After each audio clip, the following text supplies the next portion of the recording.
এই দেখো আজকেও আমাদের বাড়িতে ভাই নদী থেকে মাছ ধরে নিয়ে এসছে, একদম তাজা তাজা মাছ। কাঁকড়াটাই যে হেঁটে বেড়াচ্ছে। তারপর হচ্ছে চিংড়ি মাছ আছে না দিদি? এই যে গুত্তু মাছ, এই দেখো কাটা বেঁধে গেছে। এই হচ্ছে গুত্তু মাছ, একদম তাজা চাল কুমড়ো তাজা মাছ দিয়ে রান্না হবে আজকে। সেই খাবো। এখনই জিভে জল এসে যাচ্ছে। আমিই রান্না করবো, তো তারপরও তোমাদের মাছগুলোকে দেখাই ভালো করে। এই যে তোমাদের কাছ থেকে দেখাই মাছগুলো, দেখো দেখছো, কেমিক্যাল যুক্ত ছাড়া মাছ, নদীর মাছ। এই যে একটা বান মাছ আছে, চিংড়ি মাছ আছে অনেকগুলো, দেখো। আর হচ্ছে নদীয়ালি মাছ, এই যে এটাকে নদীয়ালি মাছ বলে। এখন মাছগুলো কেটে নেব। এই দেখো মাছ কেটে পুরো ধুয়ে নিয়ে এসছি।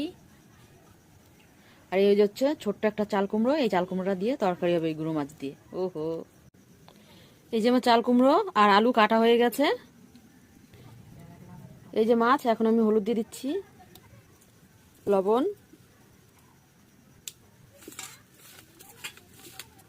কড়াই গরম হয়ে গেছে, এখন তেল দিয়ে দিচ্ছি। তেল গরম হয়ে গেছে, এখন আমি মাছ ছেড়ে দেবো। মাছটাকে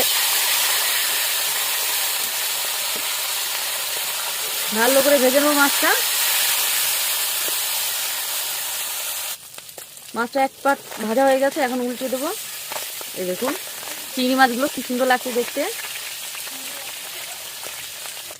মাছ ভাজা হয়ে গেছে, এখন মাছগুলো নামিয়ে নেব। জিরে দিয়ে দেবো, আলুগুলোকে ভালো করে একটুখানি ভেজে নেব। আলু ভাজা হয়ে গেছে, এখন চাল কুমড়োগুলো দিয়ে দেবো।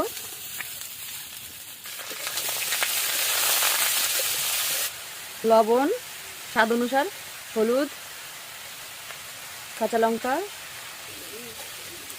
ভালো করে ভাজা হয়ে গেছে, এখন জল দিয়ে দেবো।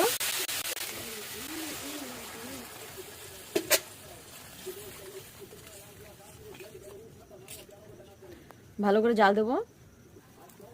এই যে আমি মাটি নিয়ে এসে উনুনটা, চারকোনা উনুন বানিয়েছি। আর দেখো উনুনটা কি সুন্দর জ্বলছে, উনুনটা ঝিক নেই। আর এতটুকুই কালি পড়ে, বেশি কালি পড়ে না, তাড়াতাড়ি মাজলে উঠে যায়। এই দেখুন তরকারিটা কি সুন্দর জাল হচ্ছে। এই যে হয়ে গেছে, এখন মাছ দিয়ে দেবো। একদম নদীর টাটকা তাজা মাছ। তো আমার তরকারিটা হয়ে গেছে, কি সুন্দর কালার এসছে। এখন তরকারিটা আমি নামিয়ে নেব। এই যে আমার গুঁড়ো মাছ দিয়ে চাল কুমড়োর তরকারি হয়ে গেছে, দেখো ধুমে উঠছে কি সুন্দর। ও, নদীর তাজা মাছ দিয়ে চাল কুমড়ো রেসিপিটা যদি ভালো লাগে তাহলে অবশ্যই লাইক কমেন্ট শেয়ার করবে, সাবস্ক্রাইব করতে একদম